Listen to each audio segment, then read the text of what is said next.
स्वागत है आपका एमपी टॉक चैनल पर, जहां हम लाते हैं आपके सबसे तेज, सबसे सटीक और सबसे बेबाक खबरें। मैं हूं आपका मेजबान भुवन शांतनु और आज हम बात करेंगे ऐसे मुद्दे की जो देश की सियासत में तहलका मचा रहा है। वक्फ संशोधन बिल 2025। द्वारिका पीठ के शंकराचार्य स्वामी अभिमुक्तेश्वर आनंद सरस्वती ने इस पर उठाए तीखे सवाल। साथ ही हिंदू राष्ट्र के मुद्दे पर बीजेपी को सुनाई खरी खरी। आखिर क्या है इस बिल की सच्चाई? क्या वाकई सौगात है या फिर कुछ और? चलिए शुरू करते हैं आज की चर्चा। द्वारिका पीठ के शंकराचार्य स्वामी अभिमुक्तेश्वर आनंद सरस्वती अपने 2 दिवसीय प्रवास सतना जिले में पहुंचे। यहां उन्होंने मीडिया से चर्चा करते हुए देश की राजनीति, हिंदू समाज और सांस्कृतिक मूल्यों से जुड़े कई अहम मुद्दों पर तेज और स्पष्ट बयान दिए हैं। उन्होंने हिंदू राष्ट्र की मांग को दोहराते हुए कहा कि भारत सदियों से हिंदू राष्ट्र रहा है। दरअसल रविवार को अपने 2 दिवसीय दौरे पर द्वारिका पीठ के शंकराचार्य स्वामी अभिमुक्तेश्वर आनंद सरस्वती सतना पहुंचे हैं। यहाँ उन्होंने दूसरे दिन यानी सोमवार को सतना के मास्टर प्लान स्थित कार्यक्रम में मीडिया से बातचीत करते हुए सरकार और राजनीतिक पार्टियों पर गौ रक्षा सहित अन्य मुद्दों पर गंभीर आरोप लगाए हैं। उन्होंने मीडिया से बातचीत के दौरान कहा कि हमें राजनीति नहीं करनी, बल्कि भारतीय राजनीति को भारतीय संस्कृति के अनुरूप परिष्कृत करना है, क्योंकि जब जब राजनीति संस्कृति से विमुख हुई, साधु संतों ने इसे दिशा दी है। उन्होंने यह भी आरोप लगाया कि सत्ताधारी पार्टियों ने उनके गौ रक्षा अभियान को समर्थन नहीं दिया, बल्कि उन्होंने हमें कार्यालय में घुसने तक नहीं दिया।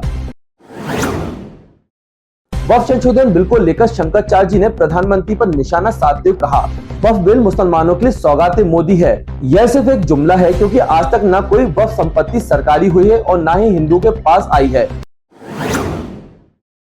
बात यह है कि वक्फ बोर्ड के बारे में एक प्रधानमंत्री जी का वीडियो हमने देखा। वो कुछ मुस्लिम लोगों के साथ बैठे हुए हैं, धर्मगुरुओं के साथ, और उनसे बातचीत हो रही है। और वो प्रधानमंत्री जी स्वयं कह रहे हैं कि 1 साल से ज्यादा आप लोगों के साथ जाने कितनी बार हमारी बैठक हुई। ऐसे थोड़े लेके हम वक्फ बिल आ गए। जब 1 साल से ज्यादा जाने कितनी बैठकें उनकी वक्फ बिल के बारे में मुसलमानों के साथ हो रही थी, इसका मतलब क्या है? इसका मतलब है कि जब मुसलमान ही आपको राय दे रहे थे, तो फिर वक्फ बिल से उन्हीं का भला होगा, वो अपने विरुद्ध थोड़े राय देंगे। उनका खुद का वीडियो है, उसमें कह रहे हैं कि कितने दिनों से हम लोग जाने कितनी बैठक किए हैं, तब लेके आए, ऐसे थोड़े लेके आए हैं। तो जब मुसलमानों से ही राय मशविरा करके आप वक्फ बिल लेके आए हैं, तो फिर अलग से हमको क्या कहना है? हम किस बात के लिए खुश हो जाएं? और आपने जो वक्फ संपत्तियां हैं उनको कहाँ वापस किया? कितनी संपत्ति वक्फ बिल पारित हो जाने के बाद से मुसलमानों के हाथ से निकल करके सरकारी हो गई या हिंदुओं के हाथ में आ गई? बताए, वही तो नहीं हुई ना। एक भी प्लाट तो नहीं हुआ। 1000 स्क्वायर फीट का कोई एक प्लाट भी अगर हिंदुओं के हाथ में या सरकार के हाथ में आ गया होता तो हम बताते। अभी तक तो ऐसी कोई सूची आप पत्रकार बंधुओं के माध्यम से निकल के नहीं आई है। पूरे देश के पत्रकार इस पे नजर रखे हुए हैं। तो जब हमको कुछ मिला ही नहीं तो हम उसके लिए क्या कहें? और वो मुसलमानों के साथ बैठक करके हुआ। हम तो समझते हैं कि ये वक्फ बिल सौगाते मोदी है। हिंदू राष्ट्र की बात को दोहराते हुए उन्होंने कहा, भारत हमेशा से हिंदू राष्ट्र रहा है। भारत बहुमत में हिंदू है, लेकिन सरकारें संवैधानिक रूप से इसे घोषित करने के नाम पर हिंदू के साथ छल कर रही है। अब समय आ गया कि हर हिंदू कट्टर होकर अपने धर्म और संस्कृति के लिए खड़ा हो, तभी गौ रक्षा और हिंदू राष्ट्र की अवधारणा साकार होगी। कि हिंदू राष्ट्र बने, कौन मना करता है? ये असल में हिंदू राष्ट्र ही है सदा से, कभी भी ये दूसरा राष्ट्र नहीं बना। यहाँ पे भले दूसरे लोग आकर के कुछ देर तक शासन करके चले गए, लेकिन इस देश की जो जनता है वही तो राष्ट्र होती है, और वो कभी भी हिंदू से इतर नहीं रही। आज भी हिंदू ही बहुमत में है यहाँ पर। तो जहाँ पर बहुमत का शासन है, वहाँ पर जो बहुमत में होगा उसी का तो माना जाएगा देश। तो जब हम हिंदू इस देश में बहुमत में है तो ये हिंदू देश है। लेकिन संवैधानिक रूप से इसको हिंदू राष्ट्र घोषित करने की जो बात कही जाती है, वो भी अगर सचमुच में हो तो हम उसका स्वागत करते हैं, लेकिन असल में सचमुच में नहीं है, वो छलावा है।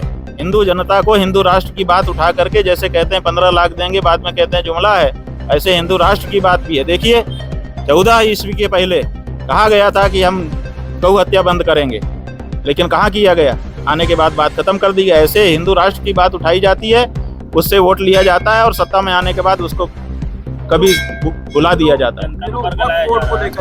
बात यह है, इनकी रक्षा धर्म पालन से होगी। एक एक हिंदू को कट्टर हिंदू बन जाना पड़ेगा कि हम हिंदू के अनुसार ही रहेंगे, हमें हिंदू से इतर शैली मंजूर नहीं है। तो जब हिंदू अपने धर्म को पहचान लेगा और उसके पालन के लिए दृढ़ हो जाएगा, हिंदू धर्म स्थापित तो मजबूत हो जाएगा। भाई गाय काटी जा रही है इसीलिए कि हम हिंदुओं का वोट ले करके हमारी माँ गाय को काट रहे हैं ये लोग। इसलिए अब उन नेताओं को वोट देना बंद करना पड़ेगा, उन पार्टियों को वोट देना बंद करना पड़ेगा जिनका ये इतिहास हो चुका कि इन्होंने हमारे वोट लिए और हमारी गौ माता को काटा और बेचा। हर पार्टी को हत्यारी है। बिल्कुल सही है, हर पार्टी गौ हत्यारी है और आगे भी, क्योंकि हम ऐसे नहीं कह रहे हैं हवा में। हमने कुंभ में घोषणा की कि 33 दिन का समय दे रहे हैं हर पार्टियों को। हर पार्टी अपने यहाँ बैठक करे और बैठक करके बताए कि यस और नो, गाय के पक्ष में हो कि विपक्ष में, साफ साफ कहो। और उसी समय हमने ये कह दिया कि अगर चुप रहोगे तो हम मान लेंगे कि 78 साल से जैसे तुम गौ हत्या करते हुए चले आए और हमको भ्रम में रखते चले आए वैसे ही रहोगे। तो 33 दिन बीत गया। हम एक दिन वहाँ दिल्ली में बैठ करके प्रतीक्षा करने वाले थे रामलीला मैदान में। हमने अनुमति मांगी, अनुमति ले ली, सब तैयारी हो गई और 2 दिन पहले हमारी अनुमति रद्द करके कहा कि आप नहीं कर सकते हैं। फिर हमने नया कार्यक्रम बनाया कि हम चलो एक जगह बैठ करके नहीं, हम तुम्हारे कार्यालय आ रहे हैं, वहीं पूछ लेंगे तुमसे कि तो बताओ गाय के बारे में तुम्हारा क्या है। तो हम हर पार्टी के दरवाजे पे जा चुके बंधु। ये इतिहास में पहली बार हुआ जब देश का शंकराचार्य भारत की हर राजनीतिक पार्टी के दरवाजे पर गया और बड़ी इज्जत के साथ, बड़े अदब के साथ उनसे हमने पूछा कि बताइए आपके मन में गाय के बारे में क्या बात है। कोई पार्टी तो नहीं बोल रही है, सब चुप हो गए। और जो पार्टी इस समय सत्ता में है उस पार्टी ने तो हमको अपने दरवाजे पे भी नहीं जाने दिया। 100 मीटर दूरी बैरिकेडिंग करके बहुत सारी पुलिस लगा करके रोक दिया। तो इससे पता चल गया कि किसी पार्टी के मन में गौ रक्षा की भावना नहीं है। हम परीक्षा करके तब ये बात कह रहे हैं और इसीलिए हिंदुओं को ये बात समझने की जरूरत है कि अगर इसी पैटर्न पर अपना वोट देना जारी रखा उन्होंने तो उनकी गाय कभी रक्षित नहीं होगी, वो बोटी बोटी काट करके समाप्त कर दी जाएगी और चित्रों में भी देख पाना कठिन हो जाएगा। महाराज जी, इसके लिए अगली मुहिम क्या होगी? हमारी मुहिम जारी है। 33 कोटि गौ मतदाता, 3 लाख श्री रामाधाम, कुछ हजार जो बूचड़ खाने, सुधरे तो हो गौ का काम। एक दोहे में हम अपनी पूरी योजना बता रहे हैं। आप सतना आए, बहुत सौभाग्य की बात है हम लोग सबके लिए। सतना वासियों को विशेष संदेश। शंकराचार्य ने गंगा नदी को बांधने और समलैंगिकता को अपराध की श्रेणी से हटाने को भारतीय संस्कृति के विरोध बताया है। उन्होंने कहा हमारे पूर्वजों ने गंगा का प्रवाह कभी नहीं रोका, लेकिन आज ऐसा किया जा रहा है। साथ ही उन्होंने समलैंगिकता और वैवाहिक बेवफाई को भारतीय पारिवारिक मूल्यों के खिलाफ करार दिया है। आप देखिए गंगा को बांध रहे हैं, हमारे पूर्वजों ने कभी गंगा को नहीं बांधा। राजा भगीरथ खुद उनको लेकर के गंगा सागर तक गए थे पायलट करते हुए, जैसे कोई पायलट चलता है किसी बड़े आगे कि रास्ता खाली कर दो, रोकना नहीं है। हमारे यहाँ रास्ता रोकने को असम्मान माना जाता है। तो गंगा बांधी जा रही है हमारी संस्कृति के अनुरूप। आप देखिए समलैंगिकता को यहाँ पर अपराध ही पहले बहुत बड़ा अपराध था, 7 साल की सजा उसमें रखी गई थी। लोग कहते हैं अम्बेडकर का नाम लेते हैं कि अम्बेडकर का संविधान। अम्बेडकर तो कहता था कि 7 साल की सजा करो जो अप्राकृतिक कार्य करते हो, समलैंगिक संबंध स्थापित कर रहे हो। आपने उसको बदल लिया, अम्बेडकर को कहाँ मान दिया आपने।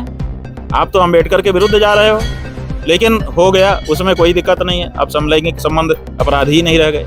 अरे समलैंगिक संबंध तो दूर, अब तो आपसी रजामंदी से अगर आपकी स्त्री आपके सामने ही किसी पर पुरुष के साथ अगर जा रही है तो आप उसको भी नहीं रोक सकते हो। तो ये भारतीय संस्कृति के अनुरूप नहीं है। और इसी तरह से गौ हत्या आदि मुद्दे हैं। तो बहुत सारे ऐसे मुद्दे हैं जिनकी लंबी सूची बन गई है कि वो भारतीय संस्कृति के विरुद्ध हमारे देश में कार्य होने लगे हैं, कानून बनने लग गए हैं। तो ऐसी परिस्थिति में भारतीय राजनीति का परिष्कार आवश्यक है। और जब जब भारत की राजनीति गलत दिशा में गई है तो भारत के साधु संत धर्माचार्य सामने आए हैं और उन्होंने उसका परिष्कार किया है।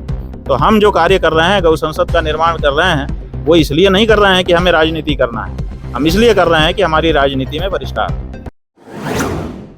तो ये थी आज की चर्चा वक्फ संशोधन बिल और शंकराचार्य अभिमुक्तेश्वर आनंद सरस्वती के तीखे बयानों पर। सवाल ये है, क्या ये बिल बाकी मुसलमानों की सौगात है या फिर सियासत का एक और दावा? और हिंदू राष्ट्र पर बीजेपी की चुप्पी क्या कहती है?